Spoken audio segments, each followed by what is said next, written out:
સમાચાર નવસારીથી સામે આવી રહ્યા છે। ત્યારે નવસારી ખાતે સ્થાનિક સ્વરાજની ચૂંટણીને લઈ મોટા સમાચાર સામે આવ્યા। નવસારીથી આ સમાચાર, જ્યાં કોંગ્રેસ દ્વારા 35 જેટલા ઉમેદવારોને અજ્ઞાત સ્થળે લઈ જવામાં આવ્યા। ઉમેદવારો ફોર્મ પરત ન ખેંચે તે હેતુથી તેમને બહાર લઈ જવાયા। ત્યારે જિલ્લામાં કુલ 42 બેઠકો બિનહરીફ થતા રાજકારણ ગરમાયું છે। જ્યારે ભાજપ ઉમેદવારોને ન તોડે તે માટે અજ્ઞાત સ્થળે લઈ જવામાં આવ્યા। ઉમેદવારોને હવે અજ્ઞાત સ્થળે લઈ જવાની આ રાજનીતિ જોવા મળી। નવસારીથી આ સમાચાર સામે આવ્યા। તંત્ર કોંગ્રેસના તાલુકા, જિલ્લા અને શહેરના ઉમેદવારોને દબડાવી ધમકાવી અને ફોર્મ ખેંચવા માટે જે પ્રયાસ કરી રહ્યું છે એ નિંદનીય છે। જનતા આ તમાશો જોઈ રહી છે। જનતા ભારતીય જનતા પાર્ટીના ભ્રષ્ટાચારથી થાકી અને કોંગ્રેસને જીતાડવાની છે એ ભારતીય જનતા પાર્ટીના પ્રમુખને ખબર પડી ગઈ છે।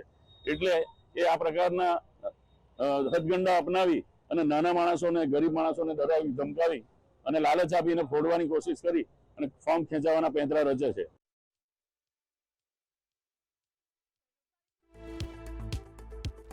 અજ્ઞાત સ્થળે લઈ જવામાં આવ્યા। ઉમેદવારો ફોર્મ પરત ન ખેંચે તે હેતુથી તેમને બહાર લઈ જવામાં આવ્યા। જિલ્લામાં કુલ 42 બેઠકો બિનહરીફ થતા રાજકારણ ગરમાયું છે।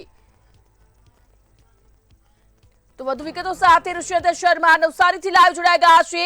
જે ઋષિયંત, ફોર્મ પરત ખેંચવાના ડરથી કોંગ્રેસે ઉમેદવારોને અજ્ઞાત સ્થળે ખસેડ્યા છે।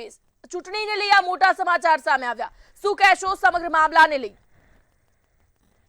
જી, ચોક્કસથી કહી શકાય સ્થાનિક સ્વરાજની ચૂંટણીને હવે નવસારી જિલ્લાની વાત કરવામાં આવે તો સ્થાનિક સ્વરાજની ચૂંટણી લઈને નવસારી જિલ્લામાં ભારે ગરમાવો જોવા મળી રહ્યો છે। ખાસ કરીને વાત કરવામાં આવે તો નવસારી જિલ્લામાં 42 સીટો જે વધુ છે તે વધુ સીટો ભારતીય જનતા પાર્ટી દ્વારા બિનહરીફ ચૂંટાઈ જવા પામી છે। જેના કારણે જે ખાસ કરીને વાત કરવામાં આવે નવસારી જિલ્લા પંચાયતની 6 જેટલી સીટો છે અને નવસારી મહાનગરપાલિકાની 3 જેટલી બેઠકો ઉપર કબજે કર્યો છે। સાથે જ નવસારી જે ગણદેવી નગરપાલિકા આવી છે, ગણદેવી નગરપાલિકામાં 21 જેટલી બેઠકો કબજે કરી લીધી છે અને 21 જેટલી કબજે બેઠકો કરી લીધી છે અને ગણદેવી તાલુકા પંચાયતની પણ તાલુકા પંચાયત સીટો પણ 11 થી પણ વધુ તે ભારતીય જનતા પાર્ટી દ્વારા બિનહરીફ ચૂંટવામાં આવી છે। સાથે ચીખલી તાલુકાની વાત કરવામાં આવે ચીખલી તાલુકા પંચાયતની પણ 5 થી પણ જે વધુ સીટો છે તે 5 થી પણ વધુ સીટો ભારતીય જનતા પાર્ટી દ્વારા બિનહરીફ કરી દેવામાં આવી છે। જેના કારણે ટોટલ 42 થી પણ વધુ જે સીટો છે ભારતીય જનતા પાર્ટી દ્વારા બિનહરીફ થઈ ગઈ છે। જેના કારણે ભારતીય જનતા પાર્ટી ભારે ઉત્સાહનો પણ માહોલ જોવા મળી રહ્યો છે। ખાસ કરીને ત્યારે કોંગ્રેસના જે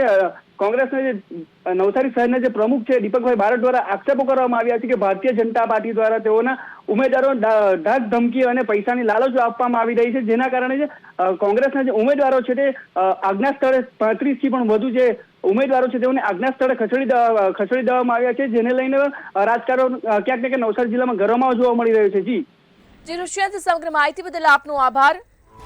નવસારી ખાતેથી આ સમાચાર સામે આવી રહ્યા છે, જ્યાં સ્થાનિક સ્વરાજની ચૂંટણીને લઈ મોટા સમાચાર સામે આવ્યા।